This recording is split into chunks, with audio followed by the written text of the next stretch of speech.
Lorsqu'on parle de calcul en puissance de 10, il faut bien comprendre qu'on va parler de multiplication et de division. L'addition et la soustraction ne fonctionnent pas du tout de la même façon. On multiplie ici deux nombres écrits en puissance de 10. Pour les multiplier, il suffit de prendre les nombres qui ne sont pas dans la puissance de 10, en l'occurrence ici 2 fois 3, et de multiplier tout ça par 10 à la puissance. 3 ici et 5 là, on aura donc 3 plus 5. Ce qui donne 3 fois 2, 6, 10 puissance, 5 et 3, 8. Si on multiplie par un nombre dont la puissance de 10 est négative, eh bien rien ne change, on a toujours 2 fois 3. Simplement, au niveau de la puissance de 10, on a 3 et moins 5, donc 3 moins 5. Ce qui nous fait 6, 10 puissance, 3 moins 5, moins 2. Alors pour la division, il faut savoir que lorsqu'on divise par un nombre, par exemple a à la puissance 2, cela revient à le multiplier par a à la puissance moins 2. Donc quand on a un nombre au dénominateur et qu'on le passe au numérateur, il suffit de changer le signe de sa puissance. Si on l'applique au calcul qui est indiqué ici, on a donc 2 tiers, je le réécris exactement de la même façon, multiplié par 10 à la puissance, j'ai 3 ici, et j'ai 5 qui est au dénominateur. Quand je vais le passer au numérateur, il va devenir moins 5. Ce qui donnera 2 tiers, 10 puissance, moins 2. On pourrait ensuite calculer le 2 tiers et trouver 0,67 et poursuivre le calcul, bien entendu.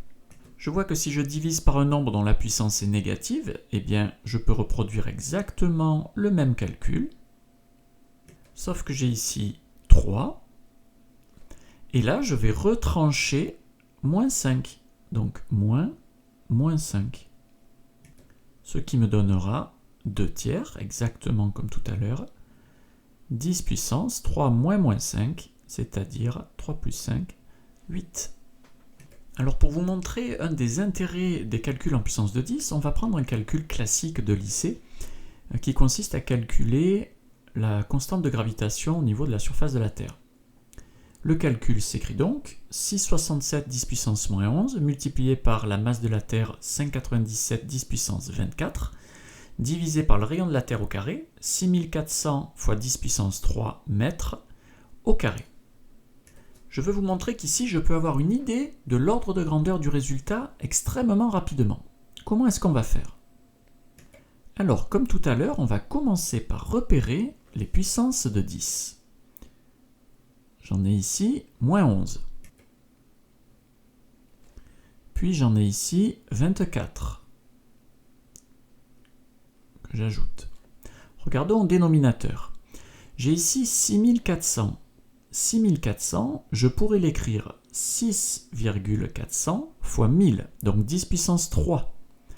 10 puissance 3 fois 10 puissance 3, ça fait donc 10 puissance 3 plus 3, ça fait 10 puissance 6. J'ai donc au final dans la parenthèse 6,4 10 puissance 6 que je vais mettre au carré. 10 puissance 6 au carré, ça fait 10 puissance 12. J'ai donc 10 puissance 12 au dénominateur. Lorsque je vais le passer au numérateur, cela fera moins 12. Je regarde maintenant les nombres qui étaient devant les puissances de 10. J'ai donc 6,67 multiplié par 5,97. Le tout divisé par 6,4 au carré.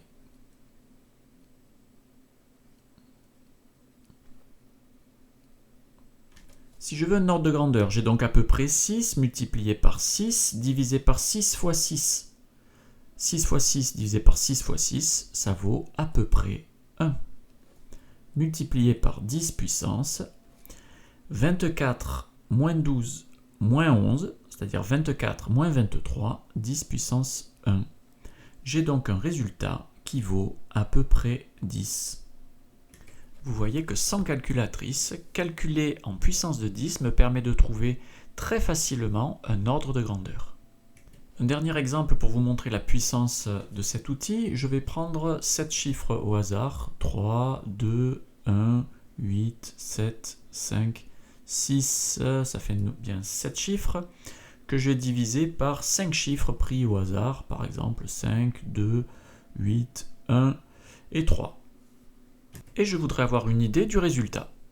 Je pourrais réécrire ce calcul en disant que c'est 3,2, 1, 8, 7, 5, 6 fois 10 puissance, alors j'ai décalé la virgule de 1, 2, 3, 4, 5, 6 rangs.